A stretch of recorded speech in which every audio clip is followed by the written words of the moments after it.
Agora sim, Marcos capítulo 3, versículo 20, diz assim: E foram para uma casa, e afluiu outra vez a multidão de tal maneira, que nem sequer podia comer pão. E quando seus parentes ouviram isso, saíram para o prender, porque diziam: está louco. Está falando de Jesus, tá bom? Está fora de si. E os escribas que tinham descido de Jerusalém diziam: tem Beelzebu, e pelo príncipe dos demônios expulsa os demônios. E chamando a si, e disse-lhes por parábolas: como pode Satanás expulsar Satanás? Se um reino se dividir contra si mesmo, tal reino não pode subsistir. Se uma casa se dividir contra si mesma, tal casa não pode subsistir. Se Satanás se levantar contra si mesmo e for dividido, não pode subsistir. Antes tem fim. Ninguém pode roubar os bens do valente estando-lhe em sua casa, se primeiro não manietar o valente, e então roubará a sua casa. Na verdade vos digo, que todos os pecados serão perdoados aos filhos dos homens, e toda sorte de blasfêmias, com que blasfemarem. Qualquer, porém, que blasfemar contra o Espírito Santo, nunca obterá perdão, mas será réu do eterno juízo, porque diziam: tem espírito imundo. Até aí, amém. Levante as tuas mãos aos céus e diga assim comigo: Senhor Jesus, nessa manhã, nessa noite, toca, Senhor, em nossas vidas. Derrama, Senhor, do teu poder. Dá-nos força, poder, autoridade para vencer, para triunfar no teu nome. Amém. Graças a Deus. Poder se assentar no nome de Jesus. Você vê que eu estou trocando, não é tudo hoje, né? Manhã, tarde, noite. Mas faz parte do processo. Depois vai piorando. Você como que foi difícil a vida de Jesus, né? Jesus, ele vinha pregando, ele vinha anunciando o reino dos céus e dizendo que era necessário agora nascer de novo, e o povo, olhando para Jesus, até mesmo a própria família de Jesus, estava chamando ele de louco, que ele estava fora de si, queriam prendê-lo, desejavam, colocaram ele agora para um tratamento psiquiátrico. Não estava fácil para Jesus, porque o povo não entendia, o povo não compreendia, mas o povo tirava suas próprias conclusões sem saber, a própria família. Tanto é fato que Jesus ele ficou meio assim com a família dele, foi um fato que quando a sua mãe e seus irmãos chegaram e falaram assim, os que estavam dentro da casa com Jesus: olha, a tua mãe, os teus irmãos estão aí fora e querem falar com você. E aí Jesus pergunta o quê? Quem são os meus irmãos? Quem é a minha mãe? Se não são aqueles que fazem a vontade do meu Pai. A questão espiritual não tem nada a ver com a questão do DNA. Não tem nada a ver com o sangue, mas tem a ver assim com a fé. Tem a ver com a credibilidade que nós temos com Deus, porque nós dizemos sempre que Deus, ele tem filhos, Deus não tem neto, Deus não tem sobrinho, Deus tem filhos. E o Filho de Deus, a Bíblia diz que está relacionado da maneira de crer. Evangelho de João capítulo 1, versículo 12, está escrito: mas todo aquele que creram, todos aqueles que receberam Jesus, recebem também o poder de serem chamados filhos de Deus. Ou seja, se não receber Jesus, não tem essa de filho de Deus não. Filho de Deus é aquele que recebe a promessa no seu coração. Filho de Deus é aquele que recebe a salvação em Cristo Jesus. Ninguém é filho de Deus por nascença natural, mas sim quando somos gerados em dor lá na cruz do Calvário por Cristo Jesus. Nós fomos gerados lá. Nós nascemos lá para Deus. Lá nós nos tornamos, como diz o Paulo no livro de Romanos capítulo 8, nós nos tornamos filhos de Deus por adoção. E Jesus, Ele é o primogênito de muitos irmãos. Ali nós recebemos a herança de Deus e somos co-herdeiros de Cristo, de todas as sortes de bênçãos espirituais. É ali.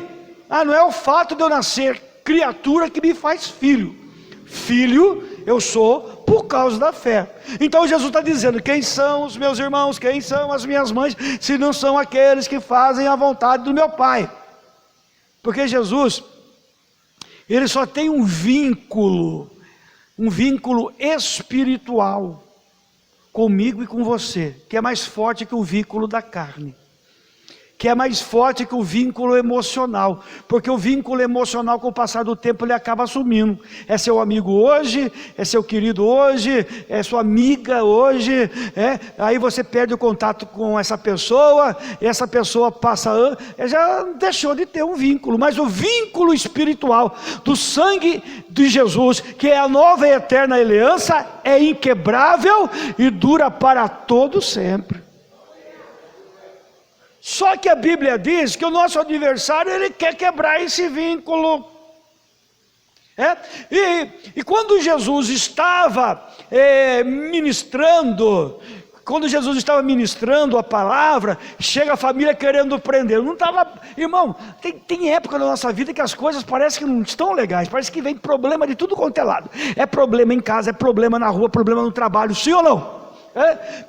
O Jesus estava assim, estava com problema na casa dele. Estava com problema no ministério dele. Pensa que Jesus não tinha problema, irmão? Jesus tinha batalha. Pessoas discordavam dele, lascado. As pessoas não concordavam muito com ele, não. Alguns concordavam, bem-aventurados aqueles que concordavam com Jesus, com os métodos de Jesus, com os ensinamentos deles. Porque aqueles que não concordavam, eles partiam para a ignorância, partiam para a blasfêmia, partiam para a ofensa. A gente percebe quando uma pessoa está desesperada, é quando ela começa a partir para a ofensa. Começa a ofender, começa a ofender, começa a atacar, é porque já não tem argumentos mais. Mas Jesus, Ele usa do quê? Ele usa do argumento da palavra. Irmão, se tem uma coisa que a gente tem para vencer todas as armadilhas e todas as maldades que o mundo tem contra mim e contra você, é usando o escudo da fé, que é a palavra de Deus. É a palavra de Deus que nos justifica, é a palavra de Deus que nos dá vitória. E aí, Jesus começa a fazer a obra expulsando demônio, curando enfermo, pregando o evangelho, e as pessoas falando, tem demônio. Ele faz a obra de Deus, ele expulsa demônio por Beelzebu, que é o príncipe dos demônios. E aí Jesus, com grande sabedoria, porque Jesus tinha uma sabedoria tremenda, tem ainda uma sabedoria tremenda, porque ele está vivo, graças a Deus. A Bíblia diz que ele conta essa parábola. Como é que pode uma casa dividida sobreviver? Como pode Satanás expulsar Satanás? Se Satanás expulsa Satanás, se o inimigo, adversário, expulsa o adversário, então ele está dividido. E se tem uma coisa que a gente aprende e entende, é que Satanás, ele nunca se divide no seu reino. Lá a coisa funciona na base da força ali. Porque lá tem hierarquia e tem que concordar. E eles trabalham juntos, irmãos. Ele trabalha junto, eles trabalham unidos, num só propósito. Qual é o propósito? Roubar, matar e destruir. É destruir a vontade de Deus, é destruir a alegria da salvação, é destruir as nossas forças, roubar a nossa esperança e matar a nossa vida. Ele trabalha dessa forma, e eles são imbuídos. Esse tripé, matar, roubar e destruir, eles não abrem mão, eles trabalham em cima disso. Eles trabalham nesse movimento. Eles trabalham nessa organização maligna, e lá não tem essa não, lá um ajuda o outro. Tanto é que Jesus conta o caso, que quando uma casa é limpa e é adornada, outra parábola que Jesus conta, o Espírito de Deus entra, faz a limpeza, faz a faxina na vida da pessoa, e aí a pessoa, ela se afasta de Deus, a casa fica vazia, o demônio vem, aquele que habitava lá, ele olha, vê a casa vazia, ele chama 7 piores do que ele. Ou seja, eles trabalham em conjunto. Eles trabalham agora, um vai fazendo a obra que cumprimenta a obra do outro, que encaixa, entendeu? Aí chega o tranca-rua, ele já traz lá o espírito de enfermidade. Aí o espírito de enfermidade já traz também lá junto lá o caboclo, vício. Traz a pombagira, vício e prostituição, e vai virando aquela mistura maligna, o preto velho, e aí um vai encaixando que nem quebra-cabeça, irmão, vai encaixando um no outro perfeitamente. O diabo, ele age de uma forma organizada, eficaz e perfeita para destruir a vida do homem. Então, Jesus sabia daquilo que ele estava falando. Jesus não estava falando de achismo, Jesus não estava falando agora em hipótese, Jesus não estava falando agora em teoria, Jesus estava falando agora com conhecimento de causa. Satanás não expulsa Satanás, Satanás não luta contra Satanás, mas uma coisa eu sei: o diabo, ele luta para que haja isso no meio do povo de Deus. O diabo, ele trabalha para que haja isso dentro da casa, entre marido e mulher, entre pais e filhos, irmãos. A gente vê isso, a gente viu isso já com Caim e Abel. Você acha que não teve uma influência ali? Se você não acha que houve, lógico que houve, lógico, tem irmão que ajuda a gente aqui a testificar aqui na bênção. Você acha que não teve, irmão? Teve muita da maldade do Caim, teve muita agora da ação humana maligna que havia em Caim, mas teve lá com certeza o capeta, porque o capeta pode não fazer tudo, mas que ele está sempre no meio, ele está, irmão. Você viu que tem crente que sempre tem medo de confusão? Ele não tem nada a ver com a confusão, mas você olha, ele está lá. Ou dando o parecer dele, ou dando a opinião dele, ou sei lá. Tem gente que é assim. O capeta é assim. Ele vai agindo, vai movendo, vai agora se organizando para causar isso. Satanás é assim. Mas o que a gente tem que entender é que nosso Deus, ele trabalha para que haja uma união. Jesus, ele não veio para espalhar. Jesus, ele veio para unificar todos no amor de Deus. Ele veio unir a quem desejar, a quem quiser unir vidas no Evangelho, trazer agora a luz sobre a vida do povo. Jesus, ele declara, olha só como Jesus, ele quer unidade. Onde houver 2 ou mais pessoas reunidas em meu nome, lá eu estarei presente. Aí ele diz, olha só, as portas do inferno não vão prevalecer contra a minha igreja. Ou seja, vamos pegar por o outro lado, o inferno ele não vai prevalecer, o diabo não vai prevalecer, mas que o diabo vai tentar, ele vai. O fato dele, porque o diabo, meu irmão, ele sabe que ele é perdedor, mas ele não cansa de lutar. E isso ele tem uma coisa, assim, uma característica que às vezes a gente devia ter, é não desistir. Está sabendo que está perdido, está sabendo que não tem saída, mas eu vou trabalhar, e eu vou. Às vezes a gente fica numa situação complicada, a gente já começa a desistir, já começa a se entregar.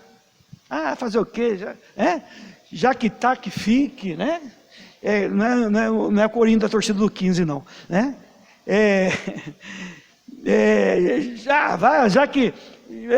já que eu estou todo sujo, eu vou me sujar mais ainda? Não.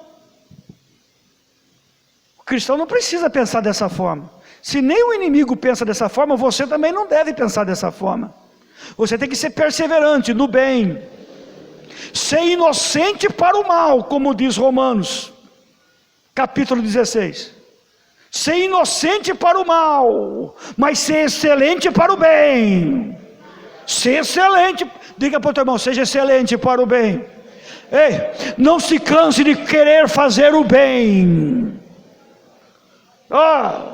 Pastor, fizeram mal para mim, continua fazendo bem.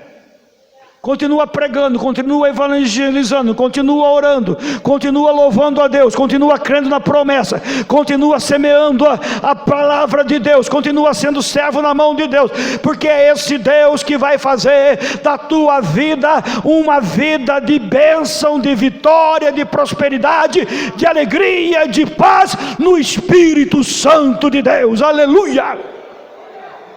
Para não.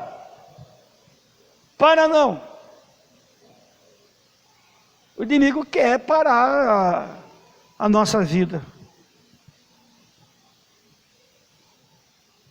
O inimigo quer separar. Mas a palavra do nosso Deus diz que o nosso Deus, Ele é um Deus de comunhão. Salmo 133 diz: ó, quão bom, quão suave é que os irmãos vivam em comunhão. Porque é como o óleo precioso que desce pela barba de Arão, é como o orvalho que cai do Monte Hermon, lá na geleira, no meio do deserto, tem uma geleira lá no Monte Hermon, sabia?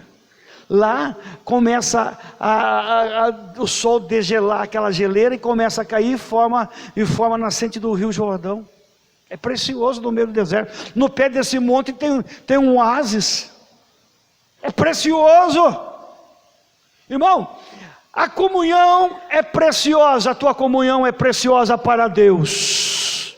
Ei, é um deserto, cada um para si na vida, no mundo, é cada um para si. Quando eu era criança a gente brincava de alguma coisa lá, eu lembro se era pega-pega, alguma coisa assim, cada um por si e Deus para todos, não tinha essa, não existe isso, viu, irmão? Não sei se vocês já chegaram, quem já chegou a brincar assim já? Levante a mão. Cada um por... É no pega-pega mesmo? Eu não lembro, já faz tanto tempo que fui criança, irmão.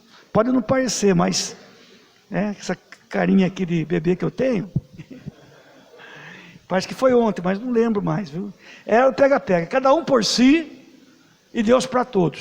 Jogar bola, às vezes era uma bola, não tinha timinha, quem estava com a bola tinha que se virar. Tinha que driblar todo mundo, não podia perder a bola, cada um por si, Deus e Deus. Não tem essa, irmão.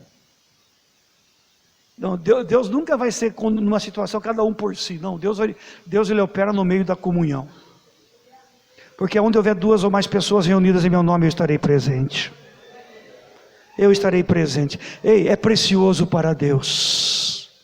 Ei, a tua comunhão é preciosa para Deus. Por quê? Porque Deus pode operar na minha vida e na tua vida. O salmista diz: porque Deus, Ele é ali no meio da comunhão, no meio da preciosidade. Você é precioso para Deus. O teu louvor é precioso para o Senhor. Ei, a tua oração, ela é preciosa para Deus. Ei, a tua presença na casa de Deus, diante de Deus, é preciosa para Ele, aleluia. E a Bíblia diz que Ele se agrada de tal forma que é nessa união, que é nessa comunhão, que Ele ordena a bênção dEle. É por isso, irmão, que a gente não pensa com o raciocínio lógico da fé. Às vezes a gente pensa conforme o nosso cabeção, não é? Cabeção. Tem nem que pensa com o cabeção dele que ele se torna cabeçudo. Cabeção, burrão, tapadão, porque ele pensa com o cabeção dele. Mas a Bíblia diz que nós temos que pensar com a mente de Cristo, pensar com a mente do Evangelho, renovar a mente pela força do entendimento. que é o nosso culto racional ao Senhor, racionalidade. A gente conhece, a gente sabe, a gente tem ciência, e muitas vezes a gente esquece, ou a gente não liga a mínima, quando a nossa honra, ou o nosso orgulho é ferido. O diabo sabe, meu irmão, o Satanás sabe, ele conhece as Escrituras, ele sabe que é nessa comunhão, que é nesse ambiente, que é nessa condição, nessa atmosfera, que Deus ordena a bênção dele. Ora, não sabe disso não, o diabo sabe. E aí o que ele faz? Eu vou tirar ele, eu vou tirar ela, eu vou tirar esse povo da igreja, porque eu não quero que Deus abençoe a vida dele. Porque tem gente que pensa erradamente, ó, Deus não preciso vir para a igreja para ser abençoado. Quando eu me converti, eu tinha alguns amigos que vieram comigo, tinha alguns que já eram cristãos, isso há 25 anos atrás, e eu tive há muitos anos conversando com um, e ele começou a debater comigo, falando o seguinte, que para ser abençoado não precisa ir para a igreja. Eu perguntei para ele assim, isso faz uns 15 anos atrás. Eu perguntei para ele assim, mas baseado em quê você está falando isso? Porque tem que ter uma base. Eu não posso falar, né? Cabeção. Diga, pastor, cuidado com o cabeção. Porque o cabeção da gente cabe muita coisa. O cabeção da gente é uma usina de ideia, fabrica e pensamento, irmão. Tem gente que temos cabeção.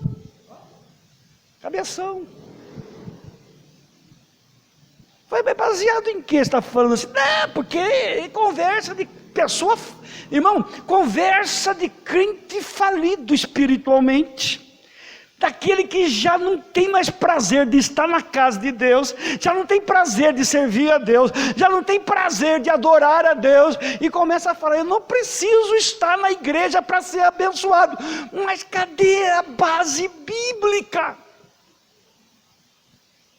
Cadê o apoio, a referência? Me cite 3 passagens bíblicas para que possa se tornar agora algo relevante, porque tem que ter no mínimo 3, não pode ter P1, mas tem que ter 3, e dentro de um contexto, não pode ser extraído. Me dá 3 que eu vou te dar 30, no mínimo. Não deixe a congregação dos santos. A igreja crescia e crescia, porque o povo estava unânime na mesma fé, e ali a Bíblia diz que nenhum deles tinha falta de coisa alguma, porque no meio da comunhão deles o Espírito Santo agia, Deus ele reinava, irmão, Deus ele quer reinar no meio do povo, aleluia, Deus quer reinar no meio da igreja, Deus ele quer ser tremendo na minha vida, na tua vida, aonde o nome dele é exaltado, aonde o nome dele é agora declarado, aonde o nome dele é honrado, aonde o nome dele agora é santo, é aqui. O diabo não quer, querido, o diabo não quer, é uma luta. O diabo investe, falar em luta, o diabo investe numa condição humana e espiritual. Por que eu estou falando isso? A luta da carne contra o espírito, conhece ou não? Não é isso que a Bíblia diz? Que um luta contra o outro, tentando prevalecer. O diabo vai usar aí, usou com Jesus no deserto, tentou influenciar Jesus no deserto. Você não precisa disso para ser feliz, Jesus. Você não precisa.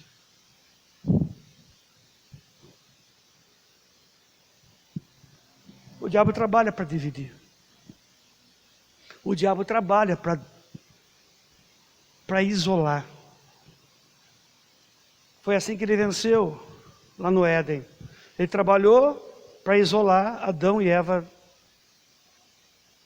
do reino de Deus, da presença de Deus. Foi o que ele fez. Ele trabalhou. Não imagino que foi uma conversa de 5 minutos, não. Porque Eva não era tonta. Eva era inocente. Não, Eva tinha 100% da capacidade mental.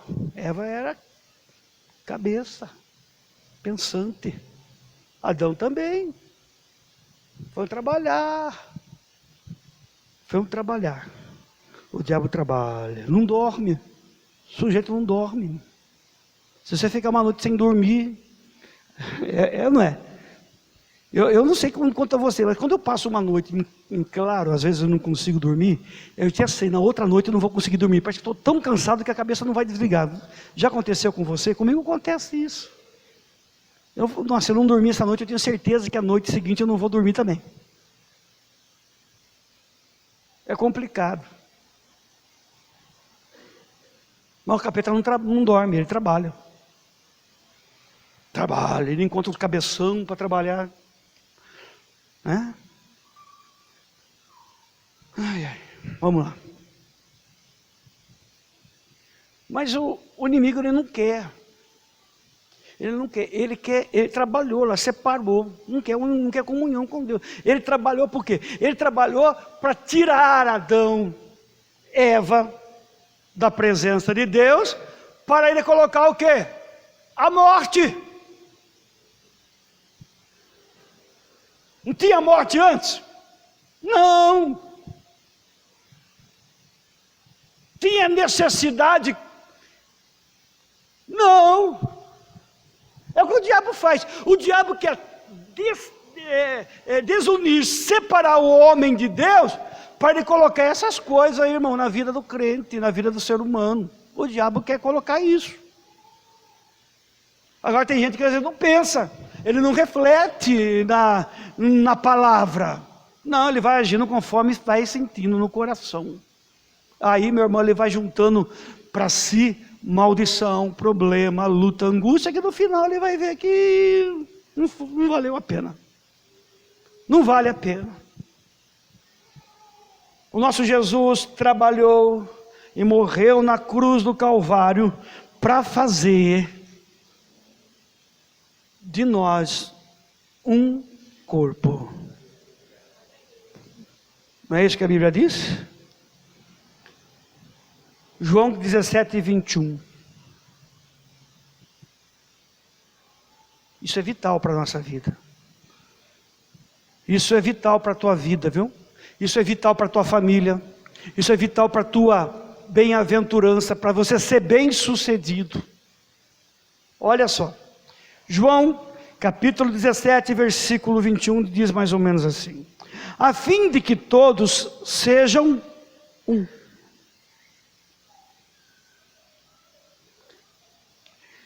Como és tu, ó Pai, em mim, e eu em ti, também sejam eles em nós, para que o mundo creia que tu me enviastes. Olha porque o diabo não quer que a gente fique junto, que a gente se reúna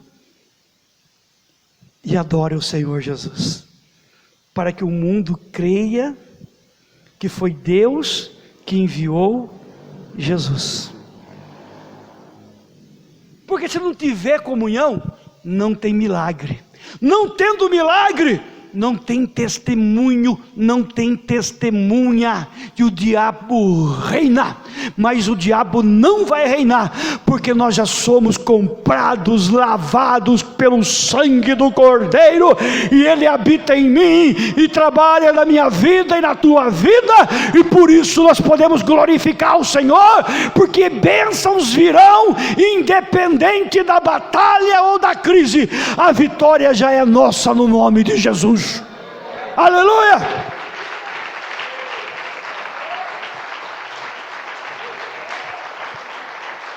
Aleluia! Sabe qual é o problema, irmão? O problema é quando a gente deixa de ser, fazer parte do corpo. A gente deixa de ser, a gente abandona o corpo de Cristo. E eu já vou encerrando daqui a pouquinho. Vocês conhecem o Evangelho de João, capítulo 15? Tem como colocar para mim, Kátia? Coloca para mim.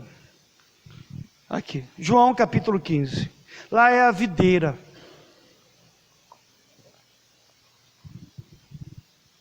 Jesus diz assim, está aqui no telão, ó. Eu sou a videira verdadeira e o meu pai é agricultor. Vamos lá, o que é a videira? Que fruto que a videira produz? Uva, é isso? Uva. E a uva se faz o suco da uva. Na Santa Ceia, a gente toma o quê? O suco da uva. Sim ou não? Concorda comigo?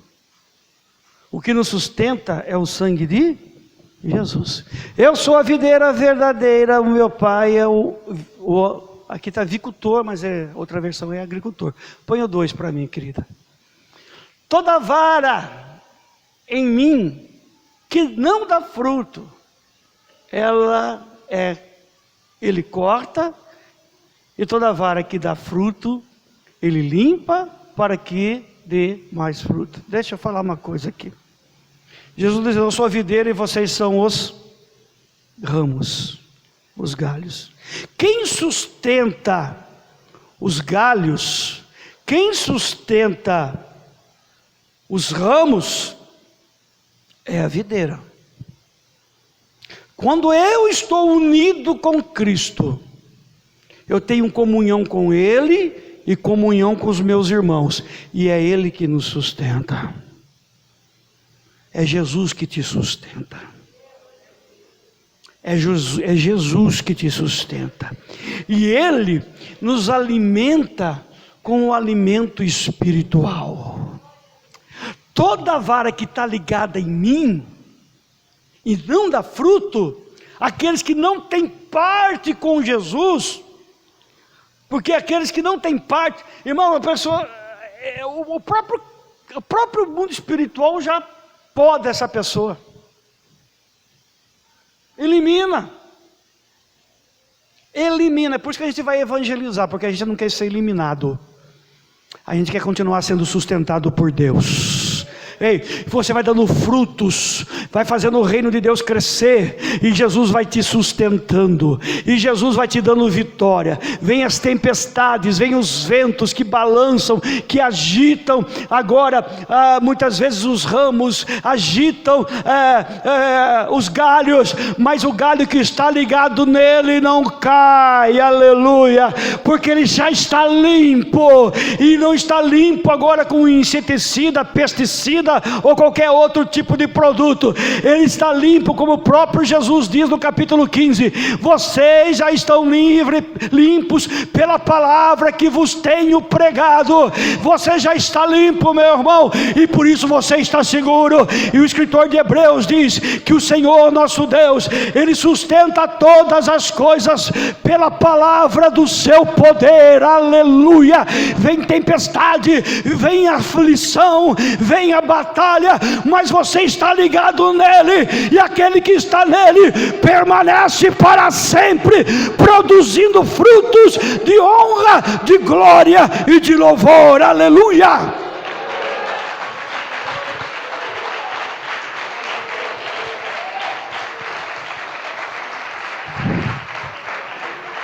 Nós estamos ligados nele.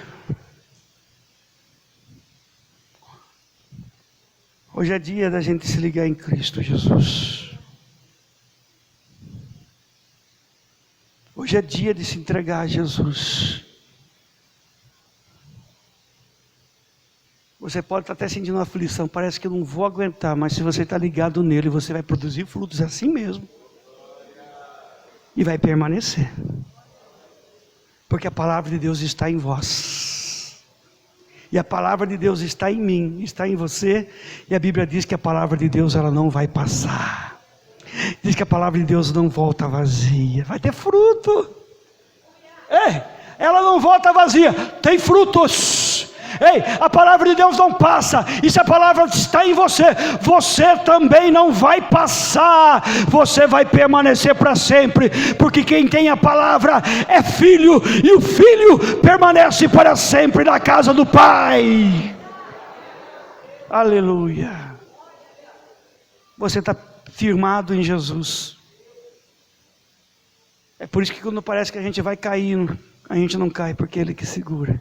Quando parece que a gente vai ser consumido, a gente não é consumido, porque Ele é o nosso escudo, Ele é a nossa fortaleza.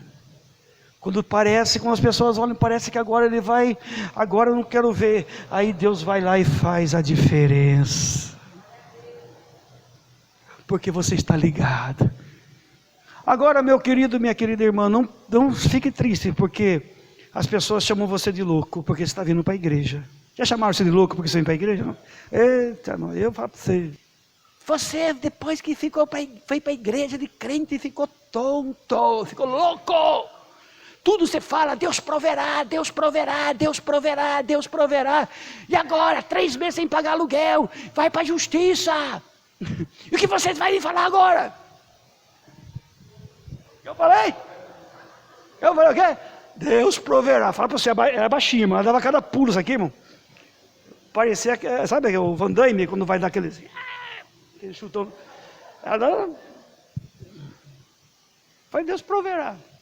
E aí, como Deus é bom, Deus proveu. Resolveu a situação. Mas vão chamar você de doido, varrido, vão chamar você de louco. Vão querer colocar você no hospício. Vão questionar que você é filho do capeta. Vão falar. Isso aí não tem como. Continua ligado em Jesus. Não ligue para o que os outros falam. Continua ligado em Jesus. Tudo uma questão de ligar e desligar. Tem coisa que você tem que desligar, Jesus disse. E tem coisa que você tem que se ligar. O diabo ele quer o quê? Ele quer separar. Mas Jesus ele veio para trazer união entre os irmãos. Jesus quer fazer de nós uma grande família, no qual Ele é o primogênito de muitos irmãos.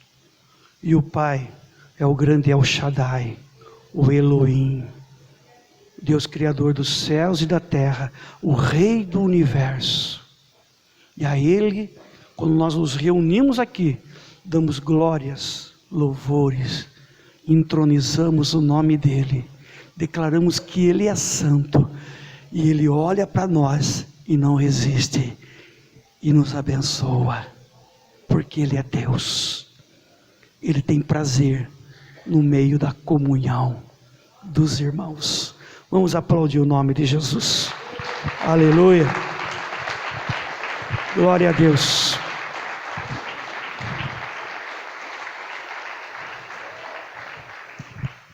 Eu quero orar por você.